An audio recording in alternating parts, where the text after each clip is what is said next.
Angkatan bersenjata Rusia merilis rekaman momen drone-nya menjatuhkan amunisi ke posisi tentara Ukraina yang tengah dirotasi.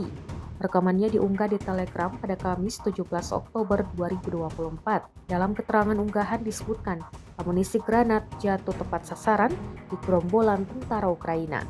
Sebelumnya, personel militer dari unit pengintaian kelompok pasukan barat Rusia dengan bantuan UAV mengidentifikasi kelompok personel militer angkatan bersenjata Ukraina yang mencoba merotasi posisi di wilayah Kharkov. Pengintai Rusia pun segera menghancurkan personel Ukraina dengan menjatuhkan amunisi dari drone FPV. Rekamannya pun menuai berbagai komentar dari warganet.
Download Tribun X sekarang, menghadirkan lokal menjadi Indonesia.